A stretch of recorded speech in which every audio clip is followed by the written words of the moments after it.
Boa noite, queridos. Sejam bem-vindos à nossa terça de estudos, à nossa escola Intencionais. É um privilégio a gente estar juntos, você aí na tua casa, onde quer que você esteja acompanhando esse tempo de aprofundamento na palavra, de crescimento, de compartilhar o reino. E nós estamos felizes porque Deus tem nos chamado para dar uma resposta nesse tempo e cada dia Deus tem nos inspirado a colocar assuntos novos para crescermos, para despertar nossa fé, para nos tornar um pouco mais maduros. Estamos num tempo de crescimento e que você possa abrir o teu coração para tudo aquilo que Deus vai fazer, tudo que Deus vai falar conosco nessa noite. Eu quero abrir essa noite falando superficialmente do Ricardo. Ele é um parceiro ministerial na cidade de Ponta Grossa, ele é da Quadrangular. Muitos anos já conheço ele, de tempo que eu era líder de jovens ainda, muitos anos atrás, e é um privilégio ter ele aqui conosco para ministrar essa aula sobre escatologia. Às vezes você nem sabe o que significa essa palavra, você vai aprender sobre essa palavra hoje e nas próximas terças-feiras, e nós queremos pedir a graça do Espírito Santo, a inspiração dele, a direção dele para tudo que vamos compartilhar nesse tempo com o pastor Ricardo. Ele é bem-vindo, ele é da casa, ele já está junto conosco aqui nos cursos de terça-feira, então a gente se encontrou de novo esse ano e é um privilégio a gente estar junto. Feche os teus olhos aí, nós queremos orar. Você sabe, antes de nós orar, que o nosso curso é gratuito, você não paga nada para ter esse curso e participar dessas aulas. E sempre nós preparamos no final do módulo uma oferta especial para o ministrante, para quem está conosco. E nós queremos fazer isso nessa forma também, para abençoar o ministério e a vida do pastor Ricardo. Ele é professor daqueles que já estão fazendo CETEP, já o conhecem do CETEP.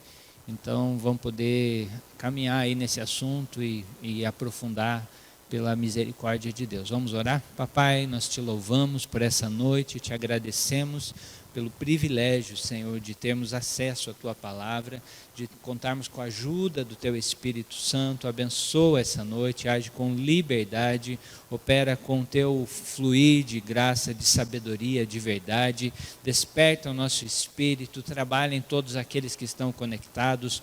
Usa essa aula ao vivo hoje para aqueles que vão ver depois, para nos despertar e nos preparar para as coisas que Cristo está fazendo, nos atos de Cristo em nossa geração, nesse tempo contemporâneo, que possamos entender o momento que vivemos, que possamos dar a resposta conforme a Tua vontade na nossa vida, na nossa missão, e nós como discípulos e como igreja. Nos abençoa, dá graça, cerca os lares, cerca os irmãos, as irmãs, todos os que estão conosco, e que seja um tempo muito especial da Tua palavra, da Tua presença sobre as nossas vidas. Oramos entregando tudo aos Teus pés, te agradecemos por tudo aquilo que o Senhor está fazendo e por aquilo que o Senhor irá fazer nesses dias, trabalhando conosco, nos fazendo crescer. Para a glória do nome de Jesus nós oramos e agradecemos. Amém. Amém. Pastor Ricardo, fica à vontade. Boa noite, queridos. Graça e paz a todos. Pastor Paulo, um privilégio, tá? Estar com vocês. E sabe que pode contar comigo quando você precisar. Tá? Eu acho que o tempo de anos de conhecimento, de testemunho ministerial nas nossas vidas, eu acho que fala mais alto do que as nossas credenciais propriamente ditas. Mas o pastor Paulo já falou muita coisa, mas para eu me apresentar melhor para vocês, então eu sou assim, as minhas credenciais então. Eu sou um pai de 4 filhos, 2 meninas, 2 meninos, né? A Suelen, a Emanuele, o Ricardo Júnior e o Ricardo Mateus. O feliz avô de 2 netinhos, o Davi e o Felipe, que quando estão animados, e o avô também, né, eles acabam me arrombando com a coluna, mas não tem problema, faz parte.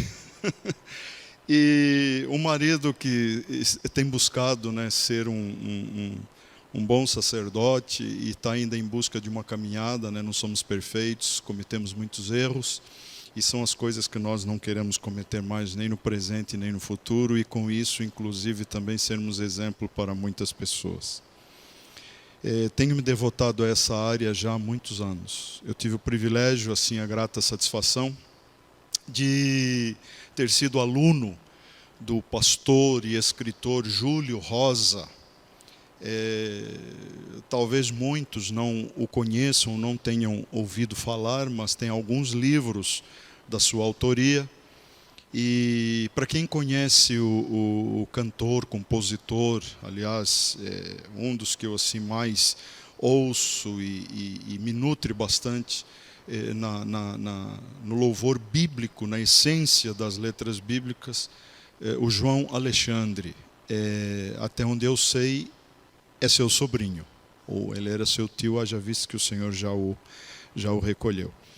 Então são diversos anos que nós estamos nos devotando exatamente ao estudo, e essa é uma das áreas que me apaixonam, tem me apaixonado há diversos anos. Desde 1983 ou 4 eu tive a oportunidade de ter sido aluno do pastor Júlio Rosa, e ali nasceu a minha paixão pela profecia. Então são muitos anos. Mas o que eu posso dizer, queridos, é que dentro desse período que nós temos vivido, dentro desse contexto que nós temos vivido, estava até brincando com o pastor Paulo, eu já tinha meio que deixado de lado essa área da escatologia, haja vista que assim a área de mais discussões, é a área de mais controvérsias, é a área de mais estudos interpretativos, e geralmente não há um consenso sobre isso. O que não invalida, obviamente, de nós discutirmos e de nós avaliarmos toda essa situação e essas circunstâncias, obviamente, à luz da Bíblia. Por quê? Porque entre as escolas de interpretação e a Bíblia, eu prefiro ficar com a palavra de Deus. Sem dúvida nenhuma. Então eu tenho tido, assim, na minha vida, minha formação é na área de engenharia. Eu gosto de eletricidade, é uma das minhas paixões. Eu gosto de física, outra das minhas paixões. Gosto muito de psicologia, estava falando com o pastor Paulo, aliás, agradeço e parabenizo o pastor Brás.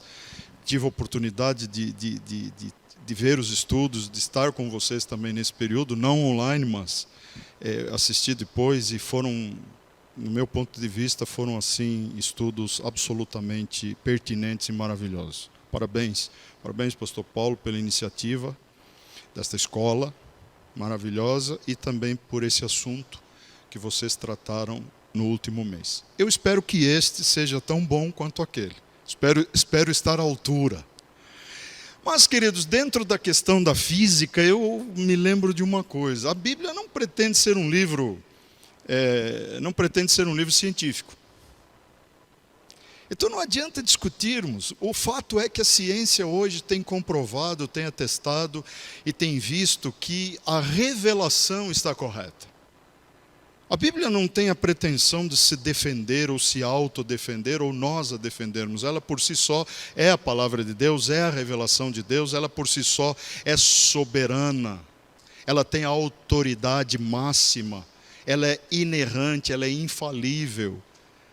Então, olhando para isto, a gente pode até dizer que a Bíblia, de certa forma, ela tem mostrado aquilo que a ciência hoje tenta comprovar. Mas não é esse o objetivo dela, não. O objetivo da palavra de Deus é transformar vidas. Esse foi sempre o objetivo de Deus. Esse continua sendo o objetivo de Deus. E quando eu olho para um tema como este, falando de Apocalipse, falando de escatologia, eu já vou explicar para vocês, nesse estudo introdutório, o que significam esses detalhes. Nós vemos que a revelação de Deus continua sendo para a transformação de vidas. E é exatamente sobre isso que eu quero falar com vocês nesta noite. Por quê? Porque eu acho que é relevante, é pertinente, é um tempo difícil, como eu havia comentado com o pastor Paulo. Nós já tínhamos deixado um pouco de lado essa questão, mas aí de repente o mundo é surpreendido por uma situação totalmente inusitada. Não que estivéssemos alheios a uma possibilidade como essa. Haja vista que na história isso aí já aconteceu outras vezes. Mas ninguém esperava esse momento da forma como ele chegou. E aí nós começamos a descobrir que o Brasil tem mais escatólogo de plantão do que crente nas igrejas. Aí todo mundo agora é escatólogo, todo mundo agora tem um posicionamento. Então, diante disso, muitas pessoas e nós mesmos nos vimos assim impelidos a trazer alguns esclarecimentos. Eu tenho feito isso tanto nas aulas do seminário, do instituto, nas aulas ou nos seminários que nós ministramos fora do contexto educacional, no clube da Bíblia, no Telegram, ou na Escola Bíblica na Rede, que são canais que nós temos disponibilizado para que o pessoal possa trocar algumas ideias conosco. E respondendo a algumas perguntas de grandes dúvidas que têm surgido ante esse tão relevante e tão discutido e tão controverso assunto, como é o Apocalipse e as suas linhas de interpretação. Então, queridos, o que eu quero propor para vocês a partir de hoje? Hoje eu vou dar um estudo introdutório, eu espero que seja bênção para vocês. Aliás, é uma alegria estar com os irmãos, né? Quem não me conhecia aqui? Quem ainda não me conhecia? Ok, e alguns já me conheciam. Bom, vocês que não me conheciam, é um prazer conhecer vocês também. E aqueles que já me conheciam, é um prazer revê-los. E eu espero que a gente tenha um tempo realmente proveitoso. Que seja bênção. Amém, queridos? Vamos lá. Como tudo, em termos de profecia para os últimos dias, gira em torno do contexto e do assunto maior, que é o Apocalipse, eu acho pertinente, eu acho importante nós nos posicionarmos em relação ao que é esse tipo de literatura. E o que é o Apocalipse? Então, só para que vocês possam ter uma ideia, vamos por partes, porque tudo gira em torno dele, e eu entendo que o Apocalipse é chave para os eventos futuros. Então, a origem, na verdade, está em duas palavrinhas gregas. A palavra apo e a palavra calipsis ou calupsis, que também dá a entender a palavra calipto. Só para vocês terem uma ideia, a palavra eucalipto, que vocês já ouviram por aí, eu significa bom e calipto significa sombra. Então, é uma árvore que dá uma boa sombra. Então, essa palavra sombra nos remete à ideia de que caliptus, né, ou calipsis, ou calupsis, significa, então, cobertura. Então, o que nós podemos dizer, então, que a palavra Apocalipse significa? Então, significa desvendamento. Porque nós temos duas palavras, apo, de, ou sentido de origem, ou então para longe. Então, a ideia é algo que foi tirado da sombra. Algo que foi descoberto, ou tirado da cobertura. Amém, queridos? Esta é a ideia. Então, o Apocalipse não é o que normalmente os filmes de Hollywood traduzem, terror, guerra, destruição, toda aquela... Quando se fala em destruição e guerra, não, tempos apocalípticos, é o apocalipse acontecendo. Tomara que fosse o apocalipse acontecendo para que as pessoas entendessem que Deus está mostrando alguma coisa, que Deus está revelando algo, que Deus quer que o povo conheça. E por que é importante conhecer o Apocalipse? Por que é importante conhecer profecia? Por que é importante conhecer exatamente o que está acontecendo nos últimos dias, que na verdade já começaram há 2000 anos atrás. e vão culminar e vão terminar no final desta era, que eu entendo particularmente que é o fim da era da igreja. Esses são os últimos dias da igreja, que é esse mistério de Deus que entrou na história para cumprir um papel, aliás, um papel fenomenal, e eu espero ao longo dos nossos 4 encontros poder mostrar para vocês esse papel relevante que a igreja tem no contexto dos últimos dias, no contexto da revelação, ou seja, no contexto do Apocalipse. O Craig Hill é um autor que, não vou dizer que é dos meus favoritos, mas eu gosto dessa posição, dessa interpretação que ele dá ao escrito apocalíptico. Ele diz ser um nome atribuído a um tipo de literatura que afirma descobrir. Na verdade, ela não afirma descobrir, ela realmente descobre. Porque é um desvendar, é um descortinar. Algo que era mistério, que hoje é trazido à luz. Obviamente que não podemos descartar que são símbolos, que tem uma série de detalhes, mas não devemos, contudo, interpretá-los de forma parodial, de forma alegórica. Porque não é porque são símbolos que eles não têm um significado.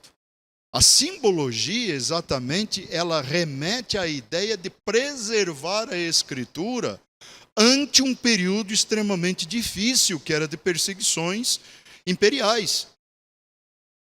Então havia essa necessidade que esses escritos fossem no contexto da criptografia da época.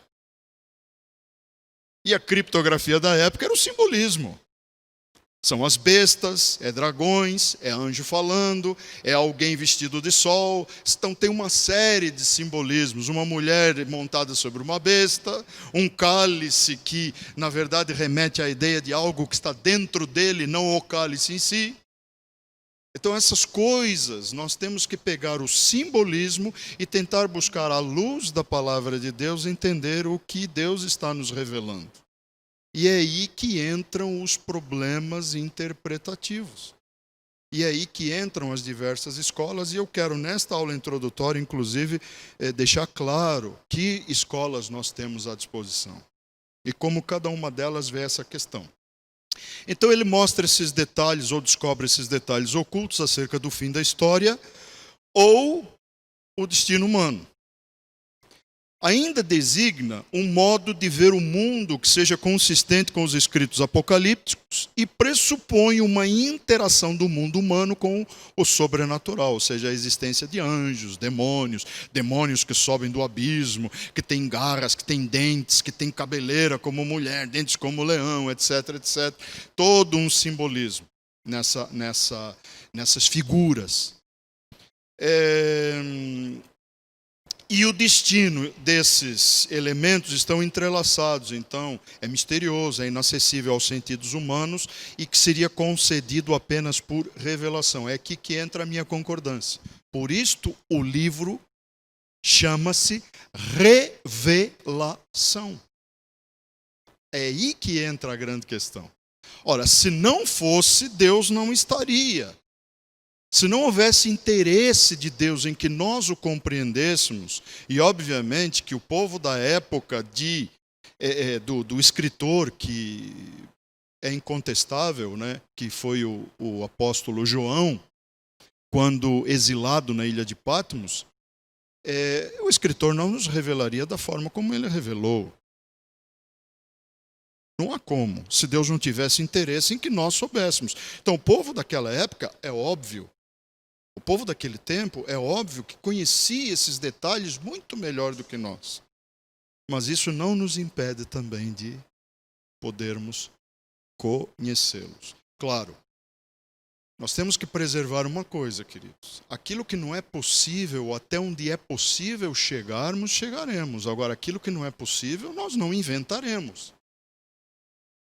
Seria uma indignidade com a palavra de Deus. E sem falar que daqui a pouco vocês vão ver que exatamente por isso há duas advertências seríssimas.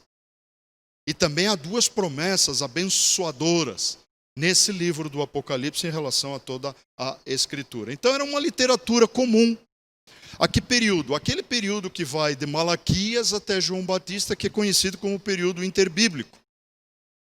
Naquele tempo houve uma efusão muito grande de literatura, e essa literatura foi considerada, não vou dizer inconsistente, porque tem o seu valor literário, mas ela foi considerada não inspirada.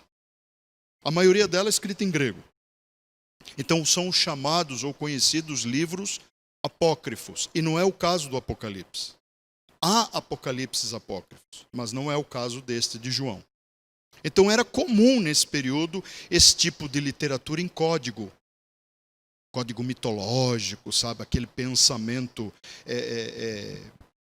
que floresce num tempo de desarticulação e crise, um tempo de perseguições imperiais, um tempo onde a igreja era acuada, haja vista que o próprio escritor estava exilado. E a tradição, inclusive, mostra que Domiciano tentou, Tertuliano conta isso, a Bíblia não, mas que Domiciano tentou, inclusive, matá-lo num tacho fervente, de óleo fervendo. Como não conseguiu, não vai ter jeito, vamos exilá-lo lá para uma ilha longínqua, longe de tudo, perto de nada. Foi isso que eles fizeram, foi isso que Domiciano exatamente fez. Ela é conhecida então como uma literatura de resistência, né? Que funcionaria como uma forma de oposição a todo o regime, toda aquela pressão, as injustiças sociais, o regime da época, as desgraças humanas, até que se consumasse o reino. Porque vejam, Jesus, desde que veio à Terra, ele vem pregando sobre o reino. Ele vem falando sobre o reino. Ensinou a sua igreja a orar em função do reino. Mas a igreja sabe o que é o reino? De que reino ele estava falando? O que ele estava estabelecendo nos corações, nos nossos corações? O desejo por algo infinitamente maior e superior. Isso está estabelecido em vários lugares no Evangelho. Isso está estabelecido em vários exemplos apostólicos, em vários ensinos doutrinários. Isso está estabelecido na coisa mais básica que o cristão pode ter, que foi a oração, ou a forma como nós fomos ensinados a orar. Venha a nós o teu reino e seja feita a tua vontade. Assim na terra como no céu. Ora, o próprio texto da oração já nos mostra que a vontade de Deus vai se manifestar tanto na terra quanto nos céus. Então nós temos que entender que isso pode ter uma associação ao fato de que esse reino será algo real, não imaginário, não espiritual e não alegórico, mas algo real. É assunto para a gente, quem sabe, jogar para a frente. Os períodos do auge dessa literatura foi exatamente o século VI a.C., ali na época da efusão dos impérios, quando surge o Império Babilônico, depois é substituído, sucumbido pelo Império Medo-Persa, depois o Império Greco-Macedônico, de Alexandre o Grande, e por fim o Império Romano, e agora esse período estava exatamente na época do Império Romano. Ele fala a respeito da oposição de Antíoco IV, Antíoco Epifânio. Ele é uma figura presente, uma figura típica, ou que tipifica um anticristo futuro. Aí, isto me lembra de dizer para vocês que entender o Apocalipse também é entender as Escrituras à luz do Antigo Testamento. E um dos livros que é extremamente importante para isso é o livro de Daniel. O livro de Daniel tem conexões espetaculares com o livro de Apocalipse. E por que eu digo isto? Por causa do Apocalipse, pastor? Não, na verdade não. Eu digo isso porque Jesus o citou. Eu digo isso porque Jesus lhe deu importância. Leiam o Sermão do Monte, Mateus 24, e vocês vão ver que Jesus diz, conforme dito pelo profeta Daniel. Quando virdes o abominável da desolação, então quem está onde? Em Ponta Grossa? No Rio de Janeiro? São Paulo? Quem está na Judéia? Isso nos diz alguma coisa.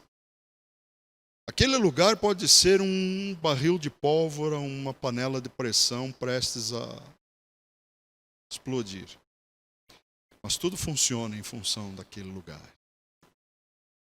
Quer entender profecia bíblica, querido? Querida irmã, olhem sempre para Jerusalém, Israel. Sempre. Não há como entender profecia dissociada da nação de Israel e especificamente de Jerusalém. Não há. Não corramos ou incorramos nesse erro. Precisamos entender isso, queridos. Vocês vão entender ao longo, acho que, dos nossos encontros exatamente o que nós queremos dizer. Outro aspecto importante do auge dessa literatura é exatamente o período em que Jerusalém foi destruída. No ano 70. Quando as legiões romanas de Tito, lideradas pelo general Tito, invadiram Jerusalém e as forças provinciais, que eram comandadas por ele, destruíram a cidade de Jerusalém. Para a gente fechar essa questão da literatura apocalíptica, vamos lembrar que ela é uma literatura enigmática e simbólica. Porque denuncia sistemas e sistemas futuros. E hoje nós estamos numa época onde se fala muito, vocês ouvem falar muito em teorias da conspiração. Podem pensar, em muitos momentos, talvez muitos que me escutam, podem imaginar que eu também sou partidário de teorias da conspiração. Queridos, eu não acho que hoje essas teorias ou essas conspirações sejam apenas teóricas. Eu acho que os sinais que nós estamos vendo, eu acho que as características do mundo que nós estamos presenciando, elas nos dão material de sobra para nós, no mínimo, questionarmos o que pode estar acontecendo. E assim, outra dica que eu posso dar, isso eu falo para muitos dos meus alunos, inclusive. A gente não pinça os assuntos na história e nas notícias, retalha eles e tenta encaixá-los dentro da palavra de Deus. A minha dica, queridos, é a seguinte: conheçam a palavra de Deus. Conheçam, se você tem interesse, conheça a profecia antes de pegar esses assuntos da história. Porque está acontecendo isso no Oriente Médio. Porque agora tem uma pandemia no mundo. Olha, porque agora está acontecendo isso. Gente, todas as coisas estão acontecendo e elas vão levar a algum fim. Agora, não significa que determinadas coisas são o fim em si. Elas são apenas um estágio que nós estamos vivendo nessa articulação para culminar nos tempos do fim. É isso que nós precisamos entender. Então, a minha recomendação, a minha dica, o meu conselho é: conheça a Bíblia Sagrada, conheça as profecias. E depois, você, ao olhar o cenário mundial, você vai conseguir interpretar se isso se encaixa ou não dentro da profecia, e ser hábil e ser sábio no trato dessas questões. Essas questões de literatura simbólica e enigmática era algo típico daquela época. Nós temos que entender, gente, que era um tempo difícil. Era um tempo de perseguição. Pense, uma literatura dessas cai na mão de um emissário romano que odeia cristãos. Além dele receber a revelação, vai sentir ou podia imaginar que algo estava sendo dito em relação a eles. Mas nem tudo era em relação a eles. Mas muitas coisas eram. E Deus desafia como diz Daniel, os entendedores entenderão, os sábios entenderão. Então Deus desafia os entendedores a mergulharem. E eu espero que esse tempo que nós estivermos juntos possa fluir desta forma. Seja um tempo de mergulho, seja um tempo de imersão em assuntos escatológicos relevantes. E, obviamente, que Deus nos desafia a mergulhar porque isso nos mantém focados. nos mantém motivados e principalmente nos mantém esclarecidos para não sermos enganados. Nos mantém esclarecidos para podermos abençoar a vida de outras pessoas. Nos mantém esclarecidos e sábios na sua palavra para podermos ajudar outras pessoas. Não só que partilham da mesma fé, mas principalmente aqueles que nós sabemos que estão sendo alvo de tudo aquilo que o Apocalipse fala. Amém, queridos? E o que o Apocalipse nos fala? Eu quero fazer aqui um parênteses, só para mostrar para vocês uma breve cronologia antes de explicarmos exatamente o que é chave dentro do Apocalipse. Um pouco da cronologia do que nós podemos ver durante esse tempo que estivermos juntos. Vivemos o presente. Quem aqui discorda que este é o início das dores? Graças a Deus, ninguém. Porque é exatamente o que nós estamos vivendo. Estamos apenas vivendo o início de dores. De repente alguém pode ter pairado uma observaçãozinha aí em alguma das vossas mentes. Espera aí, Ricardo. Se esse é o início, o que vem depois? O que vocês acham?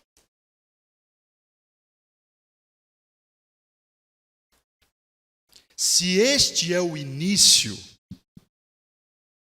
imagine o que vem depois. E o Senhor não faz absolutamente nada sem dizer o que vai acontecer. Ah, mas isso aí não serve para mim, pastor. Eu já sou igreja, eu já sou salvo, graças a Deus. Mas exatamente porque você é salvo, você tem que lembrar que você é um soldado alistado desde o dia que foi salvo. E assim, não existe, gente, estrategista militar que se envolva numa batalha sem conhecer, sem planejar, sem saber o que pode ter à frente. E o que Deus está nos mostrando é exatamente o que Isaías, no capítulo 46, tem revelado.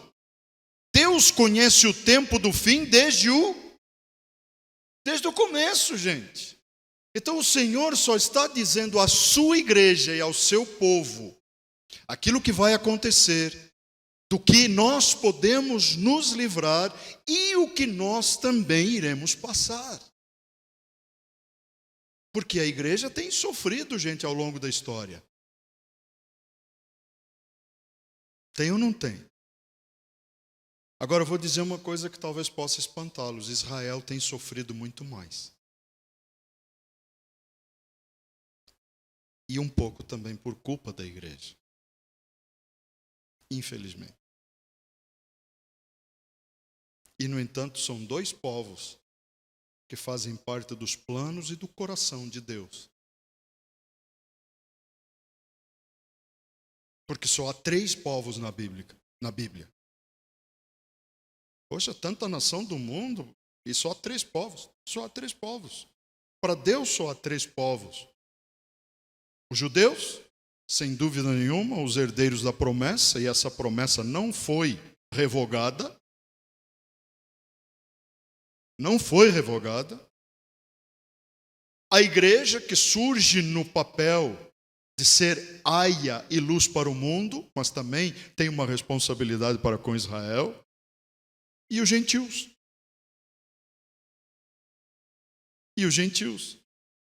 Agora, aquele judeu e aquele gentio que aceita Jesus Cristo como Senhor Salvador, Messias Rei, deixa de ser tratado como judeu ou gentil, no seguinte sentido: judeu passa a fazer jus, como igreja, as promessas celestiais, porque as promessas judaicas são terrenas.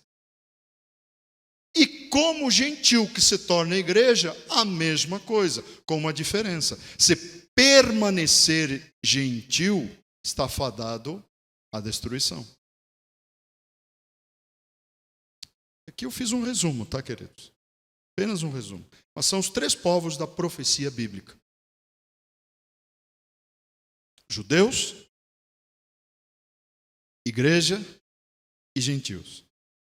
Então vamos lá, gente, vou passar um panorama. Já vimos o início das dores, depois existe o pacto. Vai existir um pacto ou uma aliança firmada com Israel, um trato de paz, um trato de tolerância, enfim, alguma coisa vai acontecer. Esse pacto vai ser firmado com Israel. Temos, paralelamente a isto, a questão do arrebatamento da igreja, porém numa hora que ninguém sabe. Não adianta eu marcar a hora, tá, gente?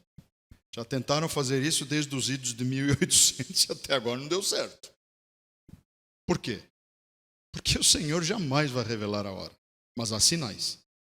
O tribunal de Cristo para a igreja do Senhor, as bodas do Cordeiro para a igreja do Senhor, a grande tribulação, que é um tempo de angústia para Jacó, um tempo estabelecido na terra como um tempo chamado de angústia para Jacó, um tempo em que haverá uma aliança, e obviamente que nós não descartamos o tempo da profecia, da última semana da profecia de 70 semanas de Daniel.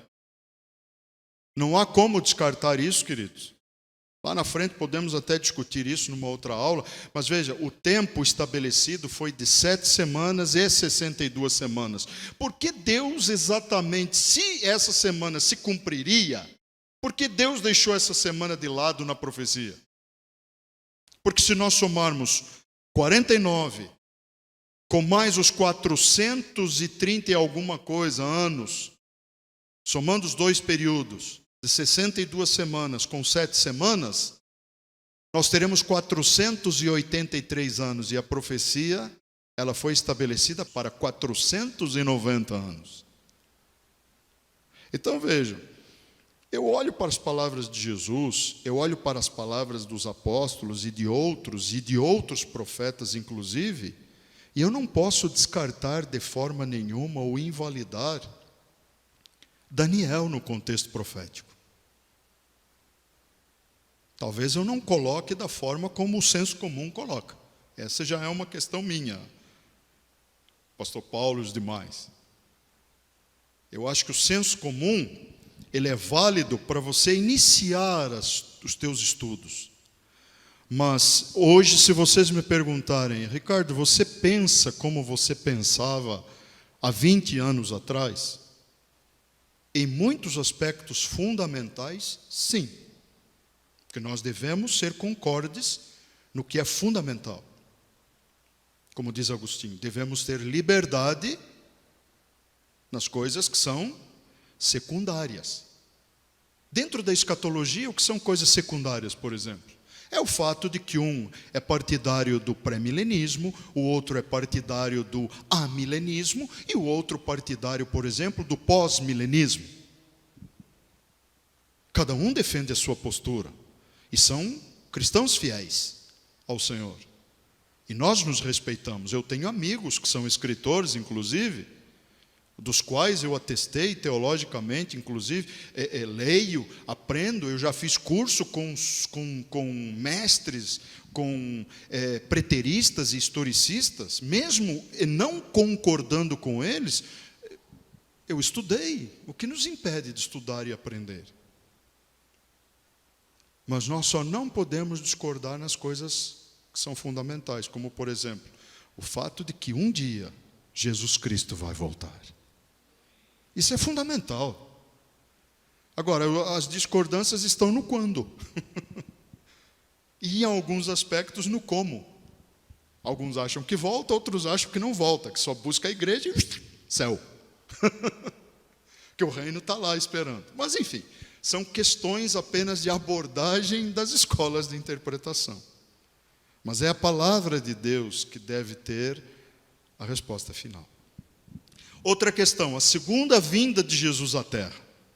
Isto é fundamental. Isso é tratado nas Escrituras. Aliás, diga-se de passagem, queridos, eu gosto muito de falar sobre isso. A maior doutrina tratada nas Escrituras, sem dúvida nenhuma, é a salvação. Sem dúvida nenhuma. Essa é a maior de todas as doutrinas, que é conhecida dentro da cadeia sistemática como soteriologia. Mas a segunda maior doutrina, queridos, é a volta de Jesus, é a segunda vinda. Por incrível que pareça. E dentro das questões dos últimos dias, da segunda vinda de Jesus, quem mais falou a respeito, por exemplo, de inferno foi o próprio Senhor Jesus. E isto me lembra que morte, ressurreição, inferno e essas coisas são assuntos importantíssimos para serem entendidos à luz da doutrina da escatologia. Obviamente que da forma correta. Outro aspecto que nós vemos aí na cronologia é o fim do império do anticristo e a batalha do Armagedon. Aliás, ela é fundamental a compreensão e o entendimento dessa batalha, porque, queridos, é sobre ela que o Senhor se refere, quando Ele diz que se não fossem abreviados aqueles dias, nenhuma carne se salvaria. É importante isso. O Armagedon, gente, não vai ser mel na chupeta, como a gente diz por aí no português coiné popular. Não, vai ser um tempo terrível, um tempo de muita morte, de muita destruição, de exílio judaico, de exílio para o povo de Jerusalém. Mas também é o momento da libertação final. Também é o momento do triunfo final. Também é o momento da volta de Jesus Cristo a esta terra. É importante saber isso. Temos que ter uma compreensão também muito boa a respeito do milênio, que é o reino, na verdade. Mas o milênio é o reino, gente. Venha a nós o teu reino. As coisas do reino. Então será pregado o evangelho do reino e então virá o fim. Tudo isto, queridos, tem a ver com esse tempo do reino futuro. Um reino que deve ser buscado a partir de hoje, haja vista que no nosso coração nós já temos esse sentimento do reino. Buscai primeiro o reino, entender o que ele é, e a sua justiça. E todas as coisas das quais nós precisarmos nesta vida, o Senhor nos atenderá. É isto que o texto de Mateus, no capítulo 6, nos diz. A revolta do diabo seria o próximo momento e o seu julgamento ao final do milênio. O juízo final, que é conhecido como o juízo do trono branco. Eu estou mostrando para vocês uma panorâmica, tá, gente, escatológica. Uma panorâmica dos eventos que ainda devem se cumprir ao longo da história, nas próximas centenas de anos, tá? Depois teremos a questão dos novos céus e da nova terra. Haverá uma reciclagem, haverá um tempo de absoluta purificação. E por último, então, a implantação do estado eterno. É aquele tempo em que Jesus diz: Pai, todas as coisas já estão harmonizadas. Tudo que tinha que ser feito, já foi cumprido. Só me resta agora, Pai, devolver-te a Ti o reino. Tudo conforme o Senhor planejou desde o início. Toda essa batalha, todo esse conflito bem e mal, todo esse estrago que o Satanás vem fazendo na terra, desde a criação da terra, desde a criação do ser humano, é um olho lá no futuro, para que esse reino não aconteça. Se você perceber bem, é para que isto não aconteça, para que haja domínio do mal pela eternidade nessa terra. Mas acontece que as promessas do Senhor e a sua palavra, de acordo com Isaías 55, ela não volta jamais vazia. Então o Senhor vai cumprir a sua promessa. Então esta é a panorâmica, tá, queridos? Depois, se vocês num outro momento quiserem, eu posso passar esses tópicos. Não são todos que nós vamos abordar, porque não teria como, né, pastor Paulo, abordarmos em 4 semanas todos esses tópicos, porque alguns deles são assuntos para várias discussões. Mas podemos pincelá-los sim, com certeza, e muitos deles nós vamos ver.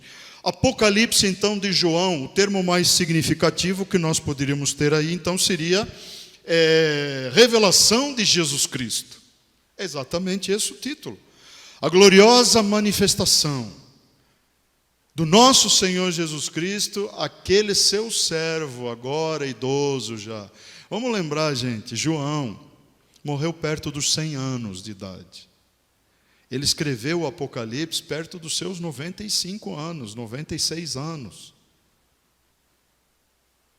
Então, o Senhor dá a este seu servo, seu discípulo amado, esse privilégio de dar a ele a última, mas não a final, digamos assim, mensagem que deveria ser destinada a toda a sua igreja, em toda a sua plenitude. 7 igrejas da Ásia, queridos, elas são apenas um aspecto simbólico para nós entendermos que a mensagem é única, total, e que absolutamente nada a acrescentar a ela ou a tirar dela. E se vocês analisarem igreja por igreja, mesmo a igreja de hoje tem características que foram ditas a alguma daquelas igrejas. Claro que historicamente existe um telescópio da história, existem alguns proponentes que defendem a ideia do panorama histórico da igreja, que cada igreja significa, simboliza uma época. Nós podemos até dar uma pincelada nisto, porque também não há nada de absurdo nisso, não. Muito pelo contrário, muito pelo contrário. Eu acho que há coisas boas ali, dá para nós enxergarmos esses sinais na história, desde a igreja de Éfeso até o tempo que nós estamos começando a viver, ou já vivendo em nossos dias, que seria a igreja de Laodiceia. Essa igreja morna, não é fria e nem quente. Tomara que fosse fria ou quente, pelo menos você se decidiria. Mas como não és uma coisa nem outra, é uma palavra meio pesada, mas vomitar-te-ei da minha boca, diz o Senhor. Ou seja, é a igreja que realmente traduz a essência da cidade de Laodiceia. Só uma característica histórica: a cidade de Laodiceia, ela não tinha fontes próprias.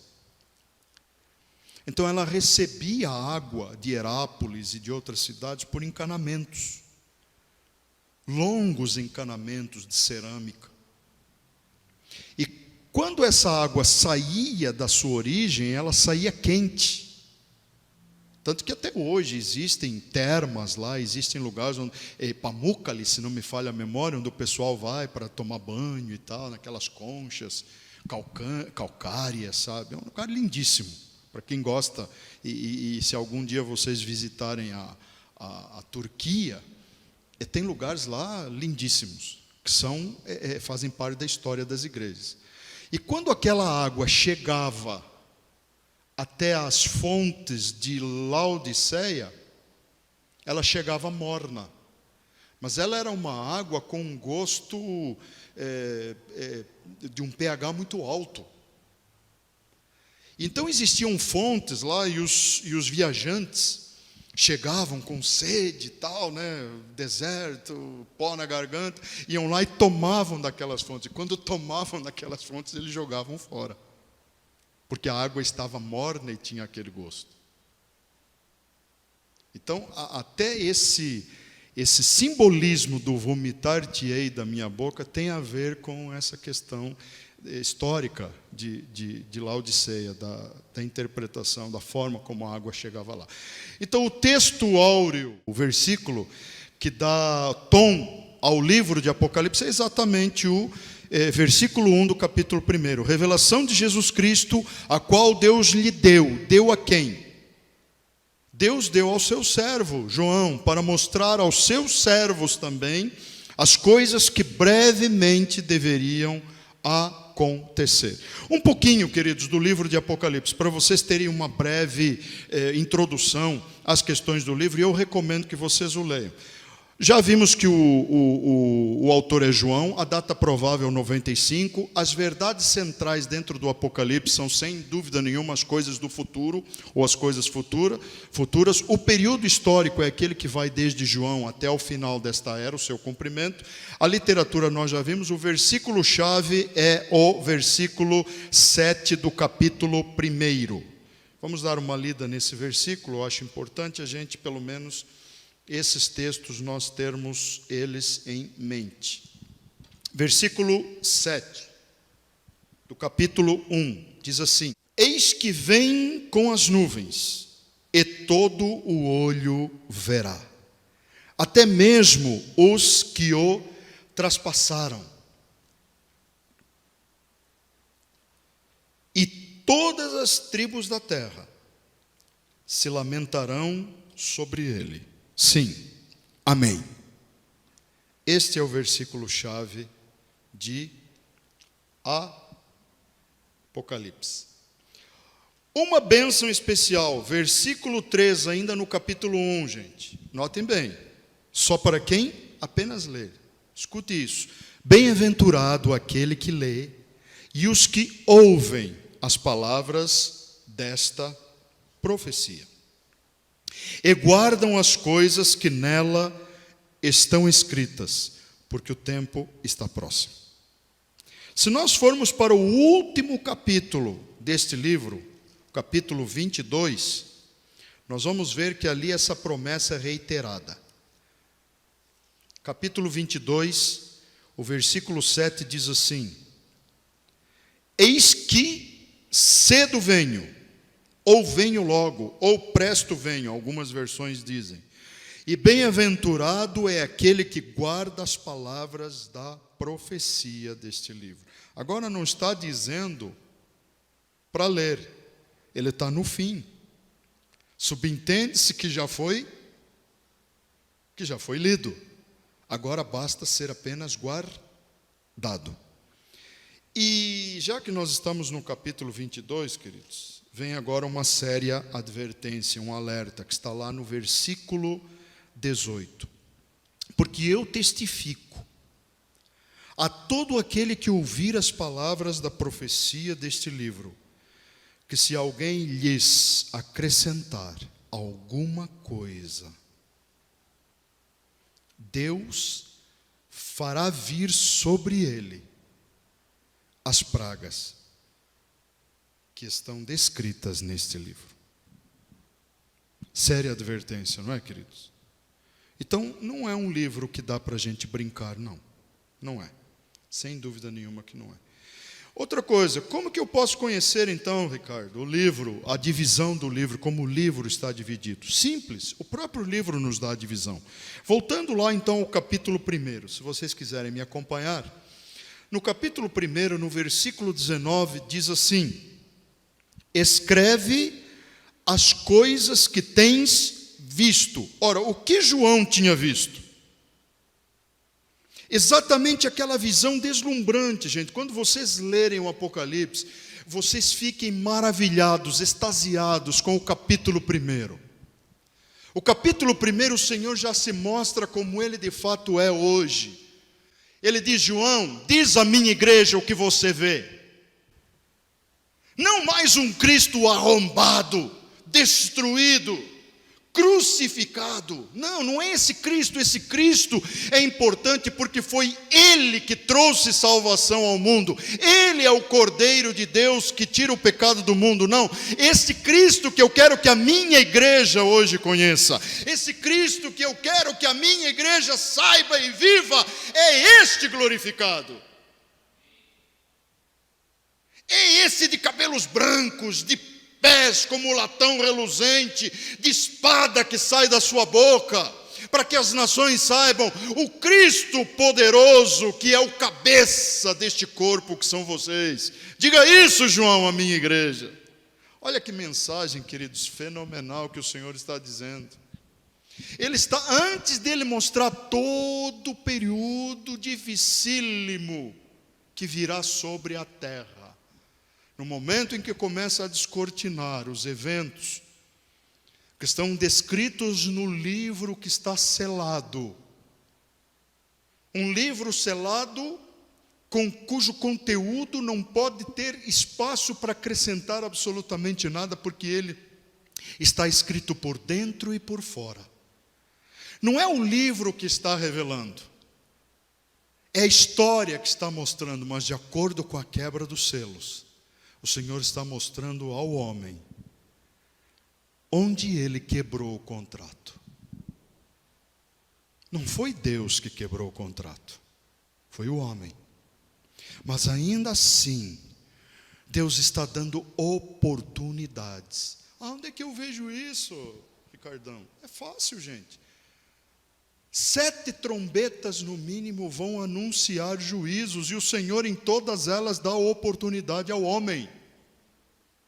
É um anúncio, e Deus dá chance ao homem. Há um período, inclusive, que há uma meia hora antes que esses anúncios sejam feitos. Meia hora nos céus, num lugar onde o tempo não existe. Mas foi a percepção de João. Eu pergunto, quanto tempo pode ter decorrido na terra?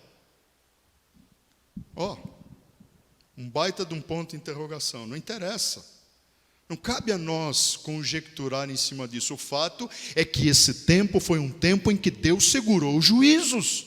É isso que nós temos que entender, para que o ser humano pudesse, de acordo com o que Pedro havia dito. Pedro já havia estabelecido, calma aí, gente, não pensem em vocês que o nosso Deus é tonto, não.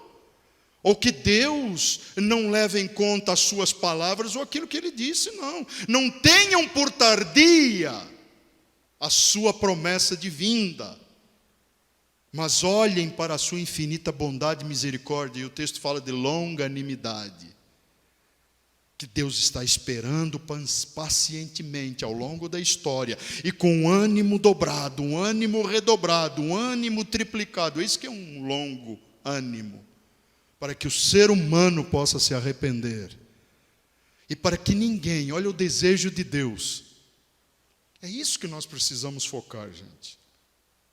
O desejo de Deus é que ninguém se perca, senão que todos cheguem à salvação. Então o Senhor não está demorando, não. E tem gente aí tirando sarro dos crentes, dizendo, vocês ficam falando aí que Jesus vai voltar. Não vai voltar coisa nenhuma. E já tem crente, já tem ideologias dentro da igreja dizendo, não, Jesus já voltou, gente. Já voltou. Tem outras vertentes teológicas aí que dizem que Jesus já voltou, mas quando voltou não encontrou fidelidade nessa terra e foi obrigado a voltar embora. Errou o pé, o pulo, errou o tempo. E diz que agora ele está de pé para o santuário, lá no céu.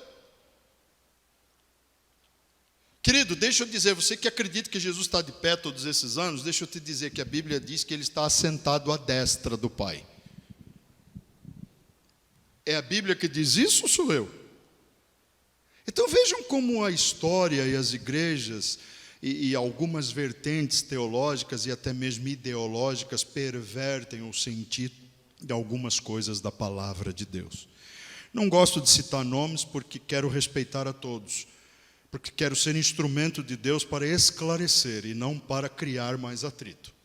Mas a verdade tem que ser dita, queridos. É o que a Bíblia diz. A Bíblia não diz que Jesus está de pé à frente do santuário. A Bíblia diz que ele está sentado à destra do Deus Pai. A Bíblia também diz que nós temos um paracletos, allos paracletos, que é tido, na ausência de uma outra palavra, como o nosso advogado junto ao Pai. É Ele que livra a nossa cara o tempo todo, vamos falar a verdade.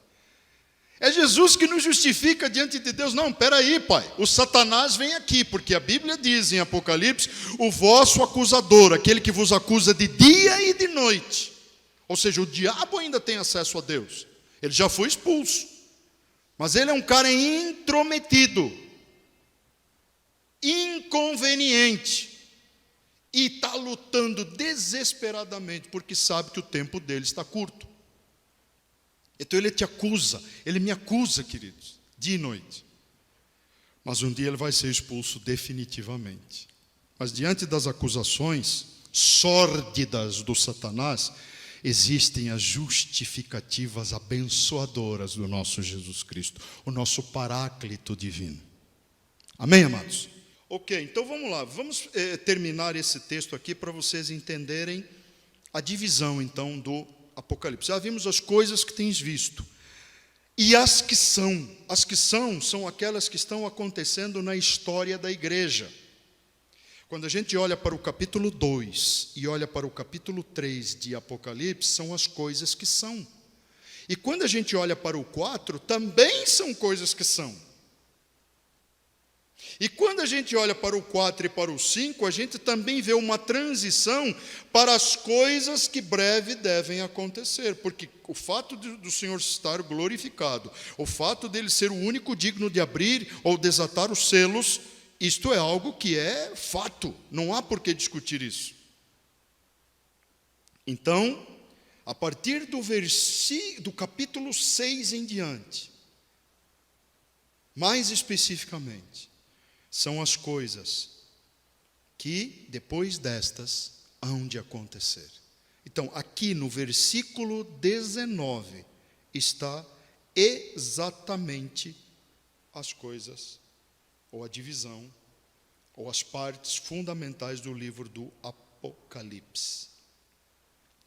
E fazendo um link com as coisas que tens visto, o versículo 11 diz assim: quem tem ouvidos, ouça o que o Espírito diz. A quê? As igrejas, todas elas, em todo o tempo, em todas as épocas. Todas. A nossa aqui também? Também. A tua que me ouve nesta noite? Também. Todas.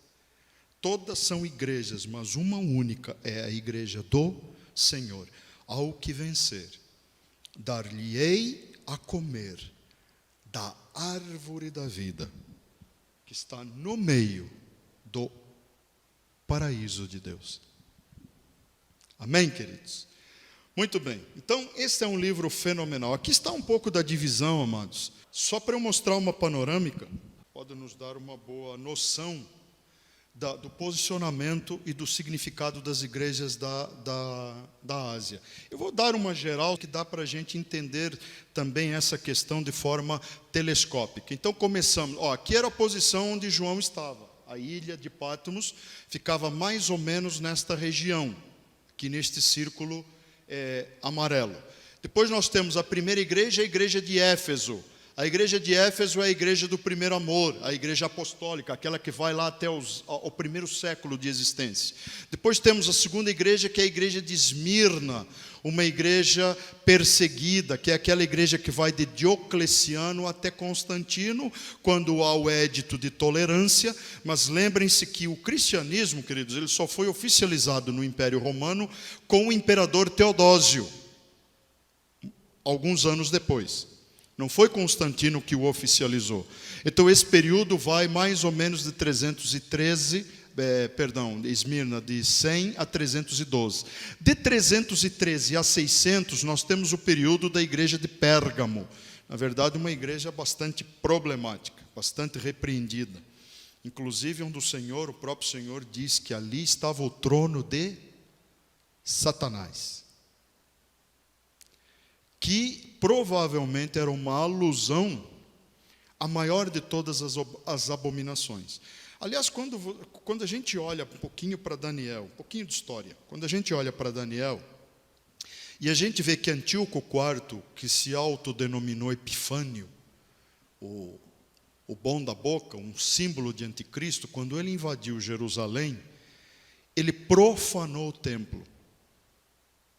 E o abominável de desolação que ele colocou naquele templo, naquela época, foi uma estátua de Zeus.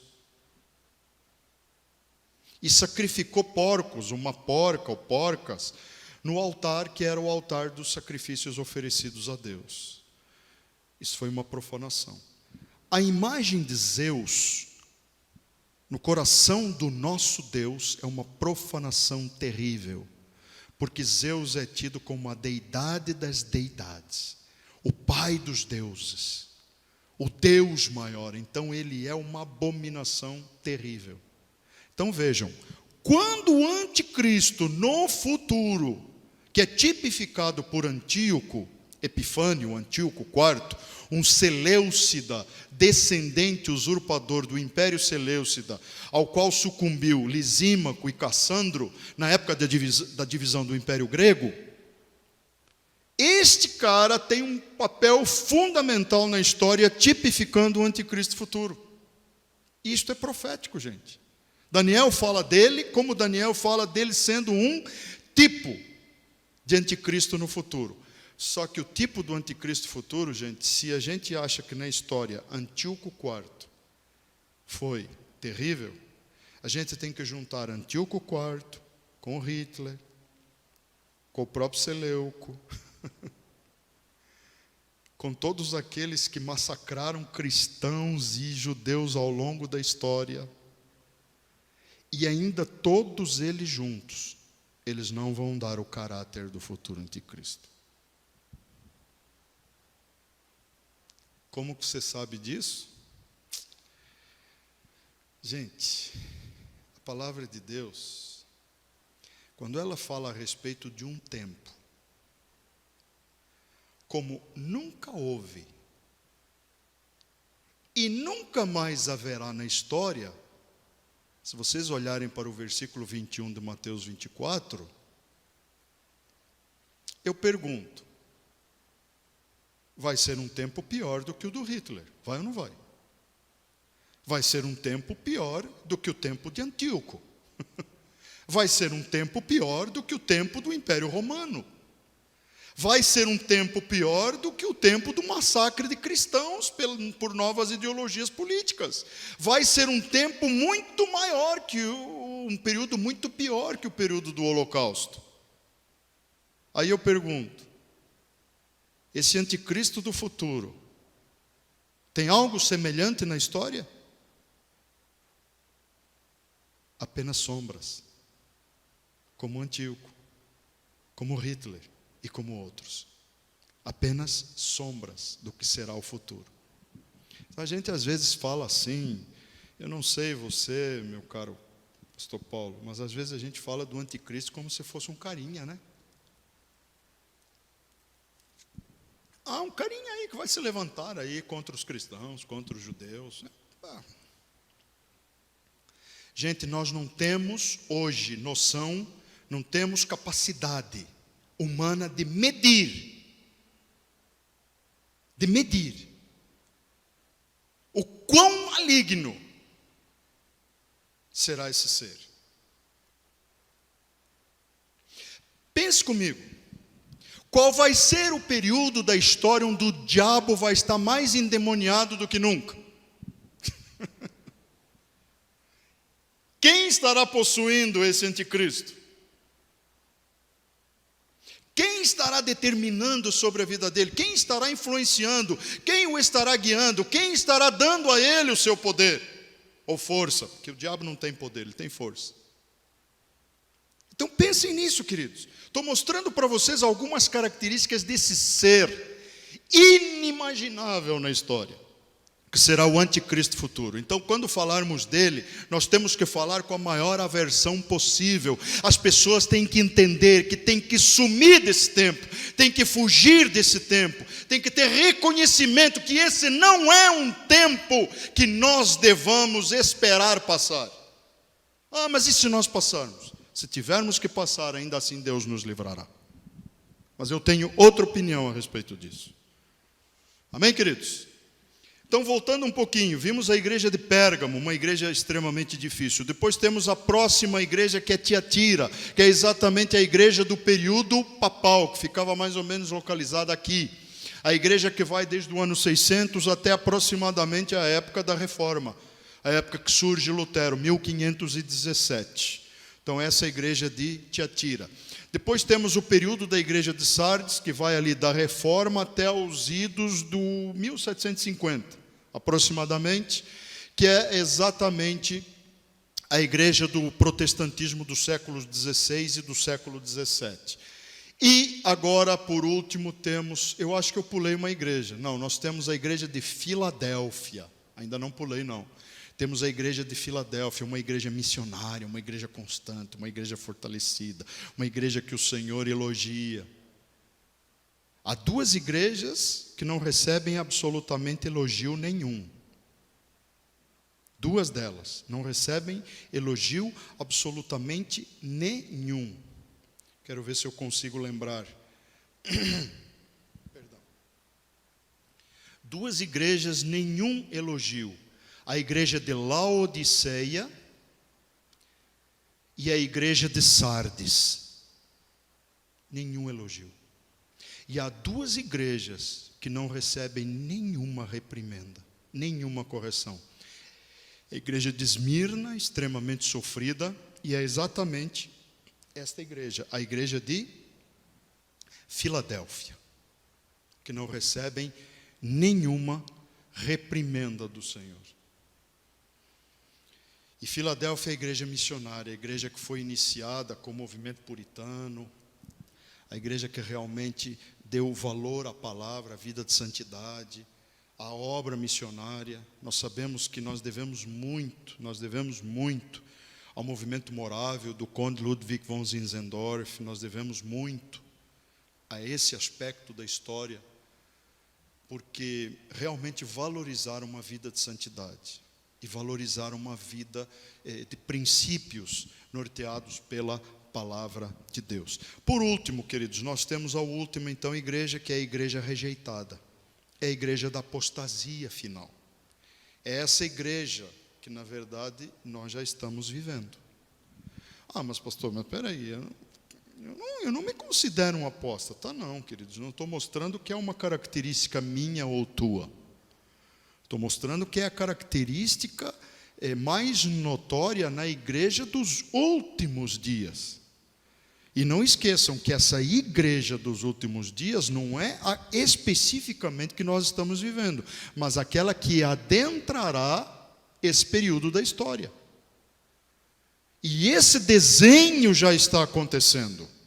Essa igreja futura, tolerante, que aceita tudo e que rejeita preceitos bíblicos e que condena determinadas doutrinas, ela já está acontecendo. Nós já estamos vivendo tempos em que Paulo adverte que doutrinas de demônios se infiltrariam dentro do próprio seio da igreja, gente.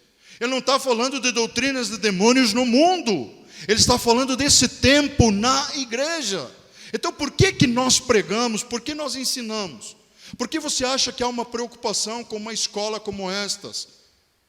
Porque há uma preocupação em formar líderes, pastores bíblicos, homens cheios do poder de Deus, do Espírito Santo, para exatamente esclarecerem e livrarem a igreja desses falsos mestres, desses falsos ensinos. O Senhor diz: acautelai-vos, quando ele começa a falar com os seus discípulos, no seu sermão profético, o maior discurso profético da história.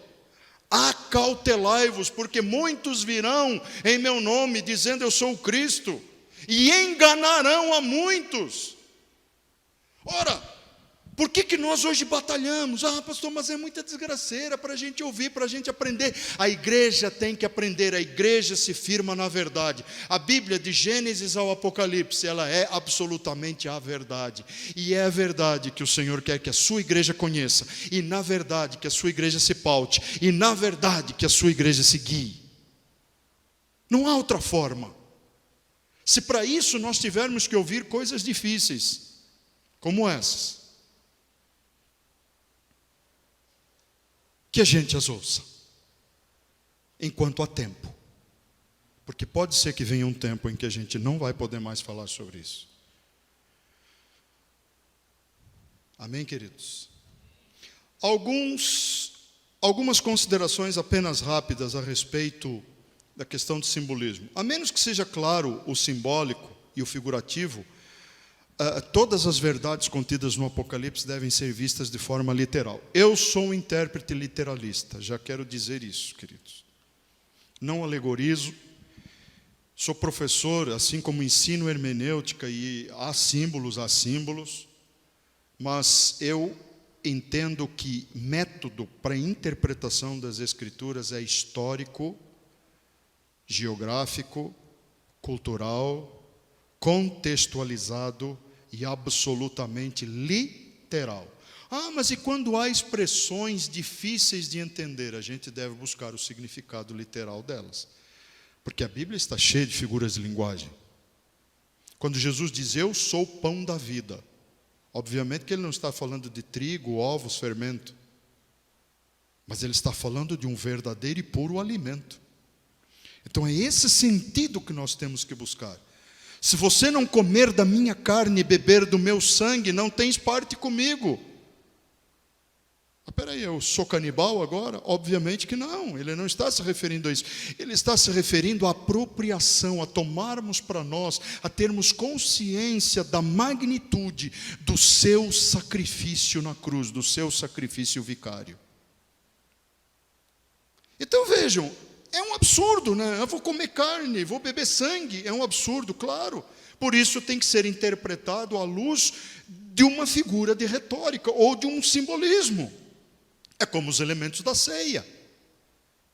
A ceia já é do Senhor, mas os elementos que ele instituiu para ela, como o pão e o vinho, ele, ao vermos aquele elemento, a gente lembra do seu corpo moído e do seu sangue vertido. Essa é a ideia, para que a gente nunca se esqueça do seu sacrifício. As 7 cartas têm a sua aplicação.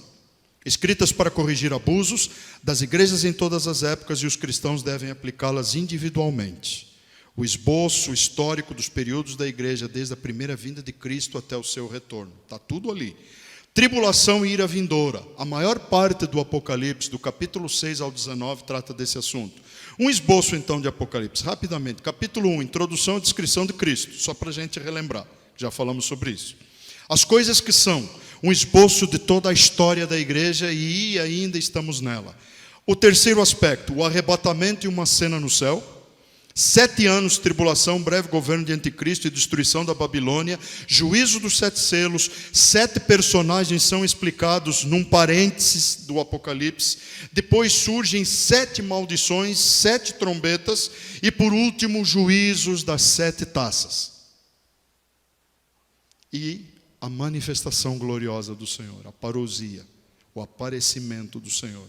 Teremos e veremos, como a gente já viu no esboço, a prisão de Satanás, o reino milenial, depois a ordem eterna de todas as coisas. Então esse é basicamente um esboço do Apocalipse. Quero mostrar agora alguns termos correlatos, queridos, em relação ao livro. Nós já vimos o texto áureo, o texto-chave, nós poderíamos chamar esse de livro da consumação. E Apocalipse, então, significa o quê? Revelação ou desvendamento. São termos correlatos dentro da escatologia. Revelação ou desvendamento. A epifânia ou epifaneia é a manifestação ou aparecimento, ou seja, é a volta específica de Jesus, corporeamente falando. A parousia tem a ver com o ato de chegada, é vinda, é presença do Senhor. Ok? Muito bem, agora, queridos, quero dar para vocês uma panorâmica, nesse tempo que nos resta, uma panorâmica das linhas de interpretação. Muito bem, a primeira linha é conhecida como preterismo ou preterista. É uma linha que entende que as profecias já foram totalmente cumpridas. Ela é também conhecida como uma linha que significa passado, ou seja, tudo está no passado. Foram escritas em forma de códigos, as escrituras do Apocalipse, para confortar a igreja perseguida. Todos os acontecimentos se referem ao século I. Então ela ocupa-se do quê? Ela ocupa-se da luta entre Roma e o cristianismo. O ponto de vista em geral em que supõe não ser uma profecia genuína, que eu acho errado isso. Como é que eu posso atestar se aquele que diz que é o Amém e diz que Jesus Cristo é o espírito da profecia, só aqui eles já entram em choque, no meu ponto de vista. Se o Amém falou, e ele disse, estas palavras são fiéis e verdadeiras, ditas pelo Amém. Como é que eu posso invalidar isso? Se o próprio Senhor Jesus Cristo, conforme diz o Apocalipse, Ele é o espírito da profecia. Então este é um ponto que eu Discordo. E estou mostrando os motivos, tá? Um ponto de vista em que supõe não ser uma profecia genuína, mas apenas um escrito simbólico. Eles apelam para o ponto de vista idealista. Por causa do quê? Por causa do uso de muitas figuras do paganismo, gente.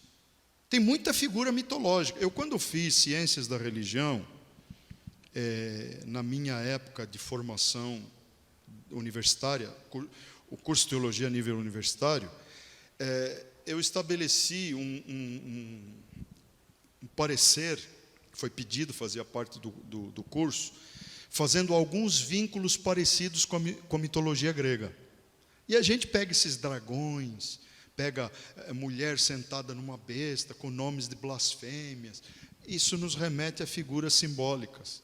Quando a gente olha para o próprio conceito da trindade satânica, que é muito claro, visto em Apocalipse, capítulo 13, e uma imitação grotesca da trindade de Deus. Eu não gosto de chamar trindade, mas é uma tríade satânica. Essa tríade já vem desde os ídolos do Egito. Horus, Ísis, vem dos ídolos da Babilônia, quando Nimrod e sua mulher Semíramis, e depois deram à luz um deusinho chamado Temuz. Quer dizer, essas figuras, esses princípios, gente, que o próprio Satanás usa e tentou perverter dentro do seio cristão, no futuro elas vão voltar à tona, elas vão eclodir na tríade satânica, onde não há uma figura feminina, mas há uma tríade: o anticristo, o falso profeta, um líder religioso mundial que vai unificar todas as religiões do mundo, obviamente numa religião absolutamente falsa, espúria, e, sem dúvida nenhuma, o mentor de tudo isso desde o início da história, que é Satanás. Quer tríade melhor? Pense nesse trio atuando na terra. Aí eu pergunto, gente, a gente luta, a gente ora para crer que a igreja será livre desse tempo ou terá que passar por esse tempo? Eu gosto de fazer uma pergunta. Eu não costumo, queridos, defender uma determinada linha, porque eu tenho uma linha de pensamento, mas sempre restricionista, porque há sempre os problemas em torno delas. Mas eu gosto de olhar para uma figura. Como você se sente? Os homens, a gente nem liga muito, né, pastor Paulo? Mas as mulheres presentes aqui, como você se sentiria no dia do teu casamento?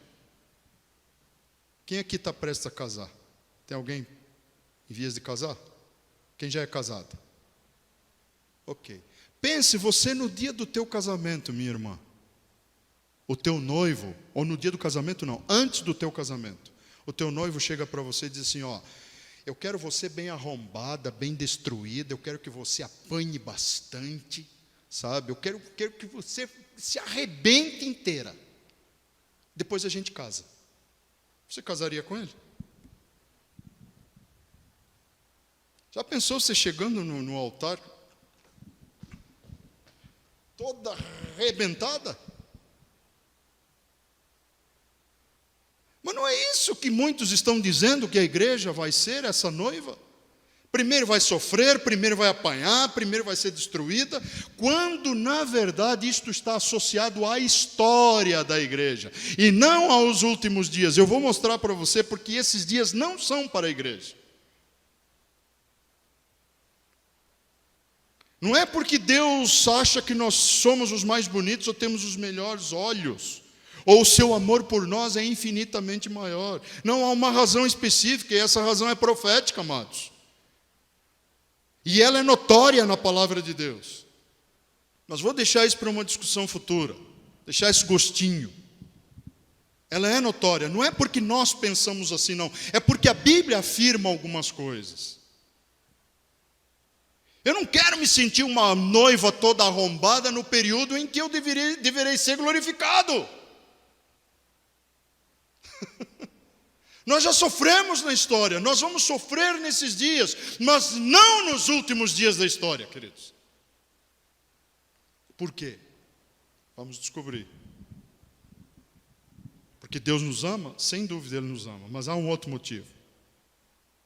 Porque Deus quer nos livrar? Porque Deus quer nos livrar, mas há um outro motivo. Na verdade, há outro motivo bem maior, que é esse que muitos querem negar, infelizmente. Esta linha, então, queridos, a preterista, que é a linha do passado, ela vê o cumprimento de todos os eventos lá no ano 70, tá? Depois de Cristo. Em geral, gente, quem defende a linha preterista também defende a linha amilenista, que é aquela que não acredita num governo na Terra. E só validam como futuro os 3 últimos capítulos do Apocalipse, da Revelação. Capítulo 20, o 21 e o 22. A linha histórica contínua, ou historicista, ou histórica, como ela é conhecida, ela entende que as profecias são apenas narrativas simbólicas, com a previsão ou uma vista geral da história do mundo. Está relacionada à história da igreja desde o século I, que é a época dos apóstolos, até o fim dos tempos, que é o retorno do Senhor Jesus Cristo. As suas etapas, os seus aspectos, ou seja, os aspectos da igreja, da sua luta até a vitória final, aquelas séries de setes, que representam para eles nada mais do que apenas estágios da história. Ou seja, todas as séries de setes contidas no Apocalipse já se cumpriram na história. O problema é que tem que fazer ajustes para que haja encaixes na história. Porque os eventos que estão preditos para os juízos nesse tempo da história, ainda que eles tenham acontecido de forma espaçada e de forma assim pontual, eles nunca aconteceram da forma como está descrito no Apocalipse. Por exemplo, Saraiva. Vamos pensar num exemplo. Uma saraiva, pedras de granizo de 1 talento de peso. Quando vocês viram isso na história? Ah, não, mas isso é simbólico. Isso é apenas para mostrar que será uma chuva poderosíssima. Gente, a palavra de Deus não coloca medidas à toa. Ela está especificando. 1 talento, gente, pesa quase 35 quilos. Pense uma pedra desse tamanho no meio da ideia de um povo. Onde na história nós vimos isso? Então há alguns absurdos que tem que ser feitos, alguns encaixes, alguma certa alegorização para poderem atestar essa escola histórica contínua. Então, consideram apenas os capítulos 19 ao 20, apenas esses capítulos, o 19 e o 20, como predições do Senhor. Consideram a narrativa panorâmica de uma série de quadros contendo as etapas sucessivas e os aspectos importantes da luta da igreja até a vitória final. O quebrar dos selos representa a queda do Império Romano. Só estou dando um exemplo. Os gafanhotos do abismo, as invasões muçulmanas, o que não deixa de ter um certo fundo de verdade, porque essa é uma das áreas às quais eu tenho dedicado os últimos 2 anos da minha vida. Tenho orado pelos muçulmanos, tenho procurado entendê-los, tenho procurado pedir a Deus que Deus envie pessoas, envie missionários que possam trabalhar com os muçulmanos. Vejam bem, gente, estou falando de muçulmanos, não estou falando do Islã. O Islã é outra coisa, o Islã é um sistema totalmente corrupto, corrompido. Não, estou falando de gente que ainda é alvo do amor e da misericórdia de Deus e que precisa ser salvo. Acho que não faz muito tempo eu falei sobre isso aqui, né? Lembrei agora.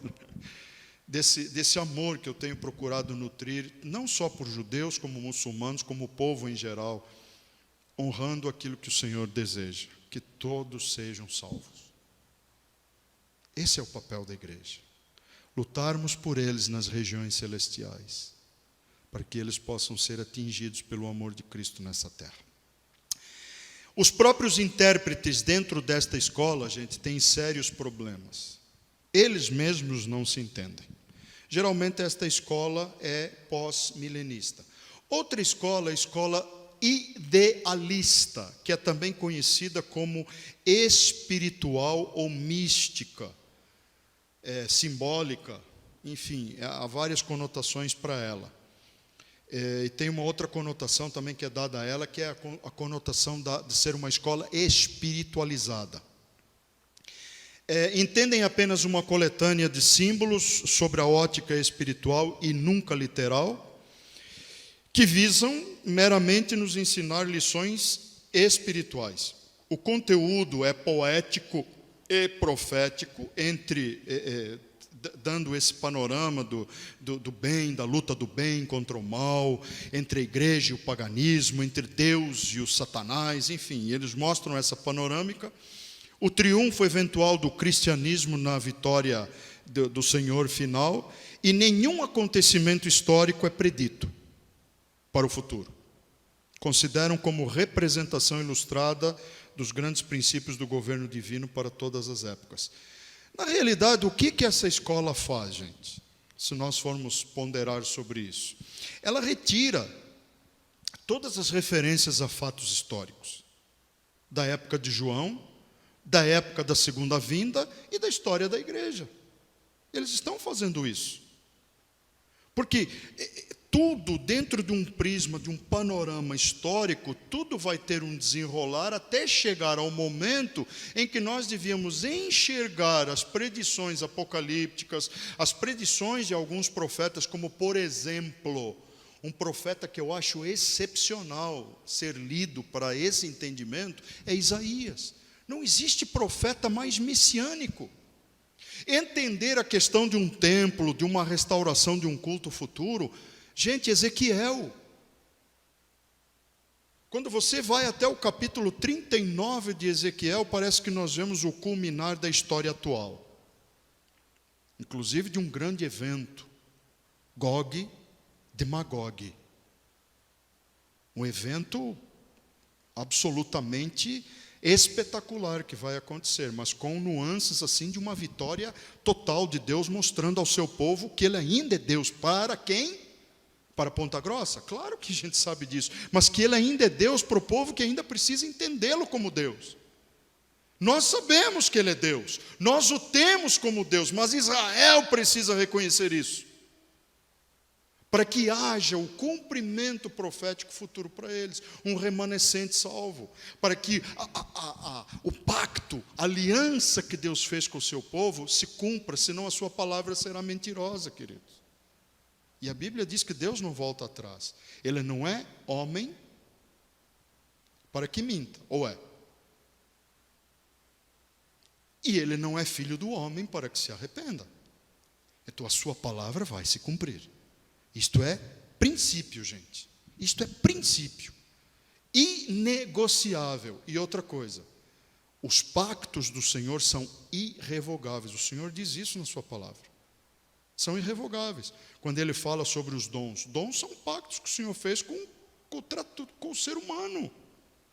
Ele diz que são irrevogáveis. Às vezes a gente interpreta isso num outro viés, né, pastor? Mas a gente tem que entender que o Senhor está falando das coisas que vêm dEle para nós, seu povo. Não somos só nós o seu povo. Nós somos povo adquirido. E foi caro, gente. Foi muito caro. Mas eles são povo escolhido, eleito.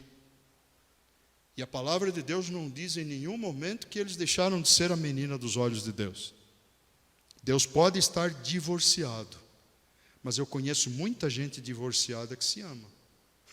E Deus continua amando a sua igreja, a sua nação, o seu povo, aqueles que lhe são caros. Então Deus nos ama a todos, e inclusive eles. Amém, queridos? É nesse ponto que eu quero chegar. Porque a profecia, gente, entender aspectos proféticos, eles têm que estar em conexão com o entendimento que nós temos sobre Israel. Bom, eles retiram todas as referências então históricas e consideram o livro do Apocalipse como uma representação apenas, e só isso, ilustrada dos grandes princípios do governo divino, que são aplicações a todas as épocas. É uma visão amilenista em geral. Bom, a ótica agora futurista, que é conhecida como a ótica mais literal possível dentro da compreensão hermenêutica, ou seja, dentro dos aspectos do dispensacionalismo, que nada tem a ver com salvação, mas tem a ver absolutamente com o trato de Deus, com os povos específicos e com uma questão hermenêutica e um sistema de interpretação absolutamente literal, embora levando em consideração aspectos simbólicos, temos o sistema ou a escola de interpretação futurista, que é literal. Entende que todo livro é preditivo, ou seja, a ótica é futura, é literal, desde o capítulo 4 até o final do Apocalipse. Eu particularmente concordo com esta visão. Porque eu não consigo ver no capítulo 6, 7, 8, 9, 10, capítulo 13, gente, capítulo 16, 17, eu não consigo ver nuances na história que se encaixem nesses relatos. Se vocês lerem, e eu agora desafio vocês a uma leitura mais cuidadosa do Apocalipse, se vocês o lerem com o cuidado que ele merece, excluindo, queridos, precisam entender que há seções que estão incluídas no Apocalipse, que são conhecidas como seções parentéticas, são parênteses, onde o próprio ancião, ou o próprio escritor, como João, abre determinados espaços para explicar, por exemplo, alguns personagens que surgem. Como explicar uma mulher vestida de sol? Como explicar a besta que emerge do mar, a besta que emerge da terra? Como explicar determinados personagens? Surgem 7 personagens, 2 testemunhas, 144 mil. Como explicá-los? Então, ele abre alguns parênteses para que isso possa ser feito. Então, nós temos que entender, fazer uma leitura, por exemplo, do Apocalipse geral e depois fazer uma leitura tirando esses livros, esses parênteses de lado e colocando eles sob uma perspectiva cronológica de acontecimentos. Vocês vão ter uma visão diferente do Apocalipse. Amém, Jesus, nós tudo? Acontecimentos a se cumprirem no fim dos tempos ligados à volta do Senhor. A linha que melhor se encaixa na ideia daquilo que vai ocorrer no futuro. Bom, ela contrasta esta visão, como vocês puderam ver, ela tem um certo contraste com as visões anteriores. Tem ou não tem? Ela dá uma ótica diferente. Ela considera o livro do Apocalipse como profecia real, profecia verdadeira, dos eventos que ainda estão para se cumprir na história. Vejam, ainda estão para se cumprir. Ah, mas espera aí, Ricardo. Já não aconteceram terremotos? Já não aconteceram abalos sísmicos? Recentemente não houve mais um tsunami? Com certeza. Ao longo da história, já aconteceu da igreja ser perseguida, já aconteceu da igreja ser morta, já aconteceu da igreja sofrer, como nós vimos lá a igreja de Esmirna, por exemplo, já aconteceu isso na história. Mas não significa que os sinais já se completaram ao ponto de nós vermos o desencadear dos últimos eventos da história. Por exemplo, um sinal inequívoco dos últimos tempos. Um sinal inequívoco. Aliás, é um sinal que até hoje os preteristas estão dando voltas tentando explicar isso. Porque todas as correntes escatológicas que excluem Israel dos planos divinos, dizendo que a igreja substituiu Israel, estão até hoje achando rumo, tentando explicar o que aconteceu em 14 de maio de 1948. Ora, se Israel já estava excluído dos planos de Deus, como é que simplesmente, de acordo com uma profecia bíblica, acaso poderá uma nação nascer em um só dia? Deus faz essa pergunta para dizer, a minha pode. Vocês estão compreendendo, queridos, como há sinais, como há eventos acontecendo bem debaixo dos nossos olhos, que precisam ser notados? E isso foi em 48. Em 24, caiu o califado islâmico. Jerusalém volta ao controle dos judeus, ainda não total, mas é parcial. Em 24 caiu um califado de alguns séculos, de reinado turco-otomano. Em 48, o movimento chega ao seu apogeu, dando à nação de Israel novamente a possibilidade de ser uma nação, decretando que ela é reconhecidamente uma nação, um Estado soberano. Isto, gente, é sinal. É esses sinais que nós temos que olhar. A figueira está florescendo. Entendam isso. São coisas importantes, são sinais importantes. Bom, a maioria dos fatos ainda vai se cumprir. Então, esta corrente, gente, é uma corrente que geralmente apoia e aceita o pré-milenismo, tá? Que são aqueles que entendem que a igreja voltará com o Senhor como igreja santa, como igreja salva, noiva do Cordeiro, para exercício da sua função legítima. Exercer o sacerdócio santo e universal. Isso nós já somos hoje. Ou não somos? O véu do templo se rasgou para quê? Para eu continuar na eterna dependência? Não entender que o Espírito em mim, em Theos, me dá autoridade, me dá poder? E que Deus institui homens santos de Deus como líderes para nos cuidarem espiritualmente? Mas eu tenho responsabilidades como filho, como crente? Isso já somos hoje, ou não somos? Então o que nós seremos no futuro? Nação? Sim. Sacerdócio? Sim. Real. Real. Com o rei soberano reinando nesta terra. E uma nação que ainda vai fazer jus às promessas terrenas que estão destinadas a ela, que é a nação de Israel. O pacto abrâmico terá que se cumprir. Ah, mas será, pastor? Já faz tempo. O pacto abrâmico vai se cumprir. Eu vou te explicar por uma única razão. Uma única razão. Talvez seja o único pacto na história que não envolve o homem. Como assim, pastor? Não envolve. Não envolve Abraão, perdão. Não envolve Abraão. Foi uma decisão de Deus. E eu pergunto, Deus voltará atrás de uma decisão que Ele mesmo tomou, que não depende do ser humano? Deus vai voltar atrás numa promessa que Ele fez, numa aliança que Ele fez, que não depende do outro, não é bilateral? Pensem nisso, queridos.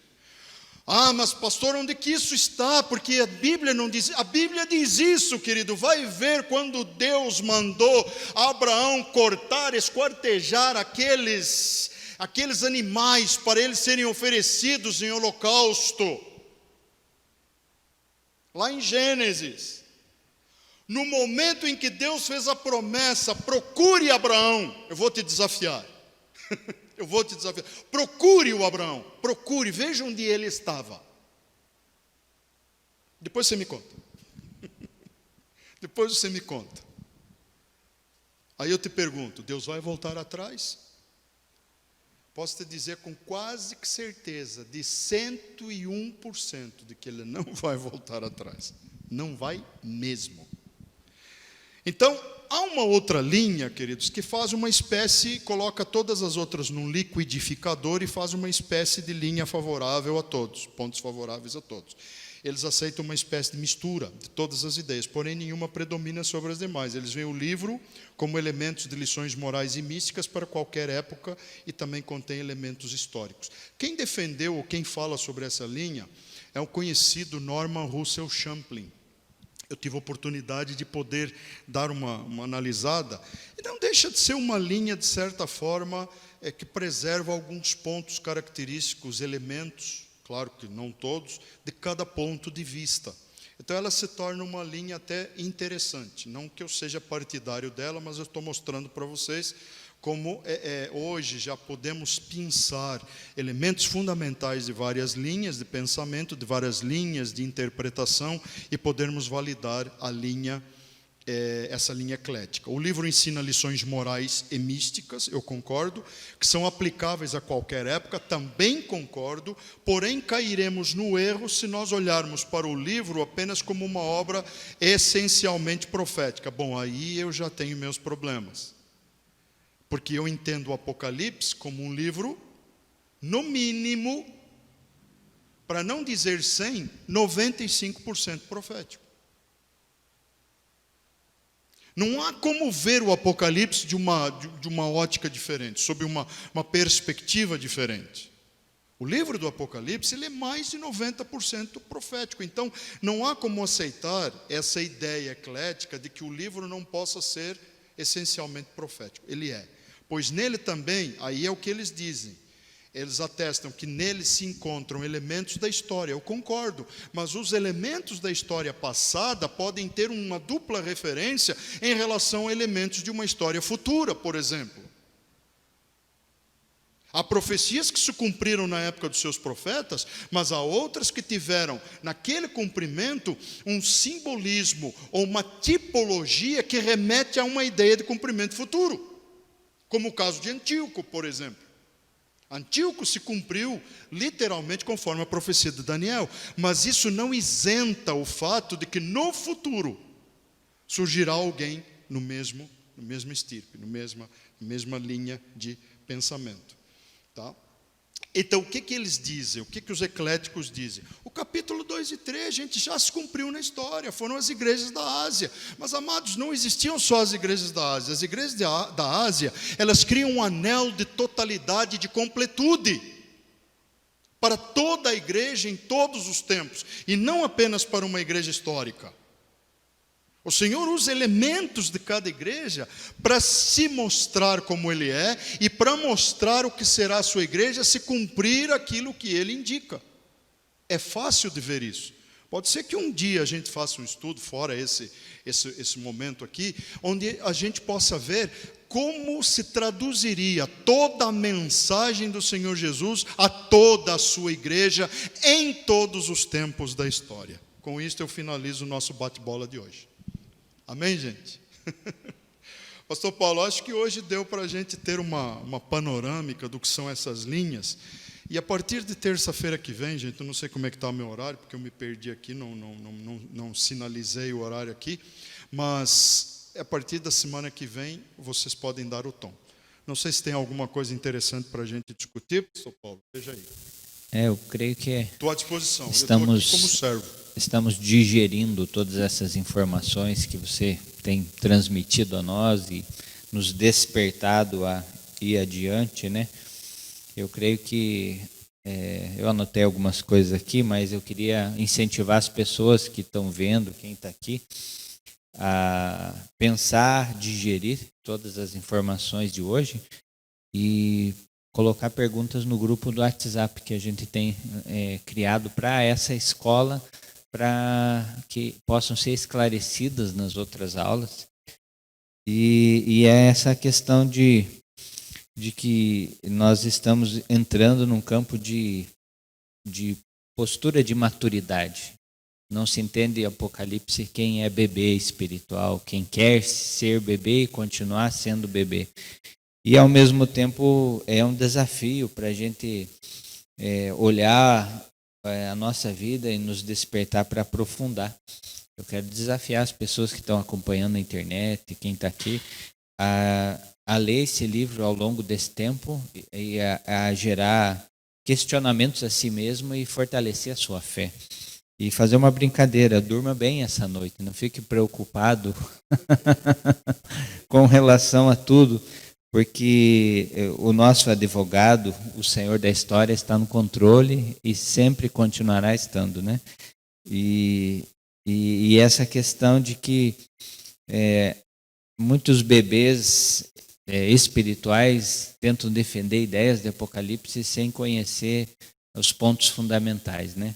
Então, lembrar do que você falou no começo lá, que são pontos secundários que dividem a igreja, pessoas que definem, batem um martelo numa visão de Apocalipse e que esquecem de que nós somos uma igreja e que isso nos divide, né?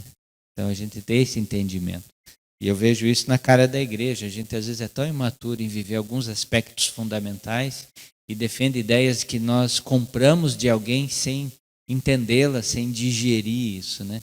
Então, por isso que essa aula e as próximas vêm nos fortalecer e nos desafiar à maturidade, né? Então, eu quero agradecer por essa primeira aula e eu vou deixar você encerrar orando aí, porque não tem nenhuma pergunta aqui também.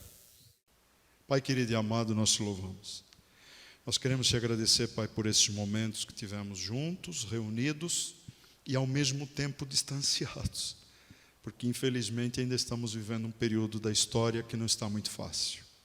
Mas te agradeço por a vida dos que aqui estão e daqueles que estiveram conosco, Pai, nos assistindo, e também aqueles que nos ouvirão num tempo oportuno e futuro. Que o Teu Espírito Santo nos auxilie, Pai, a enraizar esses conhecimentos.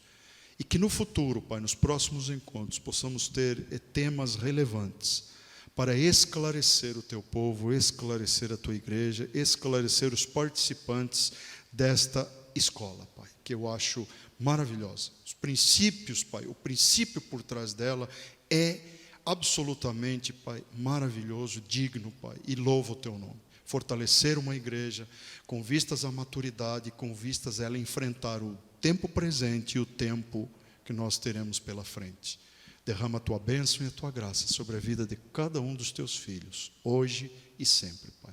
E eu de coração te agradeço. Em nome de Jesus, amém. Queridos, Deus os abençoe, Deus os guarde. Até o próximo encontro.